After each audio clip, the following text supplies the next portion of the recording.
Okay, hi Matthew, I'm Megan.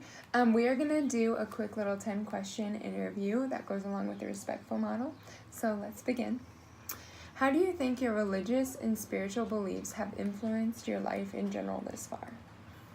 I was growing up. I was raised Catholic, and I went to Catholic schools. And doing that for kindergarten through 12th grade really set the tone for how I need to live out in public and society, and the kind of morality that I need to have upon making life decisions and going through every single day. Yeah, I can definitely see how those 12 years could impact your life a lot. How would you say that your economic class has affected your current way of thinking, your biases, and some values? Well, growing up, we started out middle, maybe upper middle class. My mom has a really good job. Dad had a really good job, but then Dad's whole company was laid off due to like letting in like robots working their jobs. So for a long time, we only had one parent working, and he was kind of doing side jobs here and there. But we like very fastly leveled down to a lower middle class, and we started to be a lot more conservative with our life choices and things that we, vacation, stuff like that. So it made me determined to, graduate high school, graduate college, get a good job, work hard, and have a good financial background and with my own family, so that I'll be able to support them and prepare for circumstances like what happened with my family, so that we will never, hopefully, never have to struggle. That's awesome that struggle got you to have those kind of outlooks on lives and values. How does your own sexual orientation and identity influence your life, whether at work or in general? Being a male, I guess our sexual identity, it's definitely changed in the last 5-10 years. Growing up, you're taught specific things about male. Always be respectful to girls, which is still true to this day. But you have to be cautious about things like helping them with every little thing, as in, because you're kind of growing up in the controlled mindset of a man is supposed to do all the hard work and the girl is not.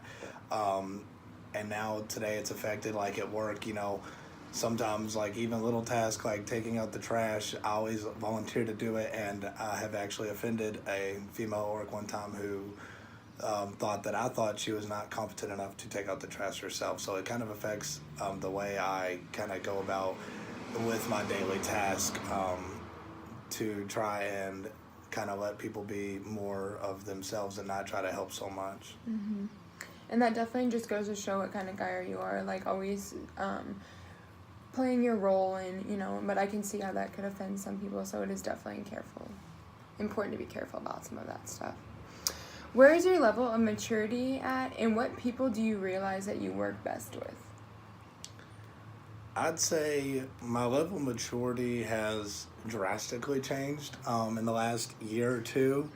I was kind of always goofing around with my friends, graduating high school and then went into college, and we kind of hit that first couple year college phase where, I still went to class and did all my homework and had good grades, but, I chose to go out and have fun rather some nights when I should be studying, working harder.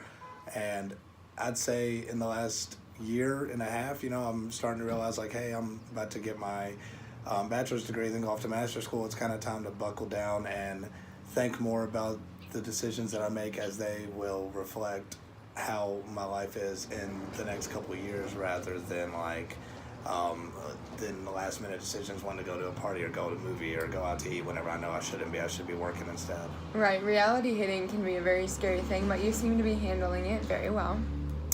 What kind of biases and preferences did you develop from your past experiences, and do those biases influence your work with diverse clients?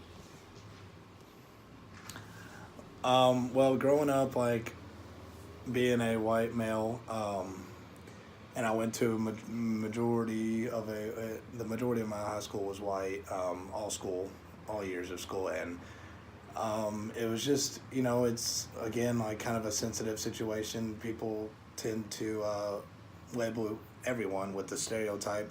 So how I've like had that influence my life is definitely being more cautious about, you know, certain sensitive subjects I may talk about. Obviously, not everybody has the same view, and I have I have like African American friends who they have African American friends, and they sometimes like say, "Why are you hanging out with Matt?" Because we're two different races, and it's just kind of like, well, he goes to that, prep school, private school, and they kind of there plays like this like difficulty level of social aspect for there, and so like I always try to keep myself at the same level as everybody else, so that way other people don't look at me any different. I don't want to look at anybody else any different than who they are.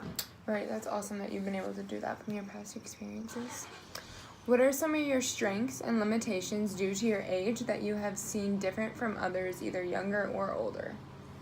Some strengths from my age, I guess, the society we live in now is more technologically based, way more advanced than in the past, and working with my parents and my grandparents, they actually turned to me and my peers, for help stuff like, mom's work went computer based on everything, and she didn't really know what to do when it all first started coming out. So, that's been easier for us growing up in that technological advanced society where it's just kind of like firsthand knowledge for us but it's like you can see in our parents and even grandparents, they are unable to go about their life in an easy way due to all this. So that would be definitely one of the strengths is the technological advances. Absolutely, yes. How do daily stressors or past traumatic experiences affect your life today? Past traumatic experiences affect the way my life is now by, I've had a couple close cases with potentially very harmful situations, could be even worse. Had a couple wrecks, and it's just kind of like that carelessness that I may have had then. It's caused me to be extra aware of everything that I do, whether I'm driving or the decisions I make. Again, like in life, I want to make sure that, reflecting on those bad experiences that I've had, I want to make myself a better person about them. It's awesome that those experiences can be very eye-opening.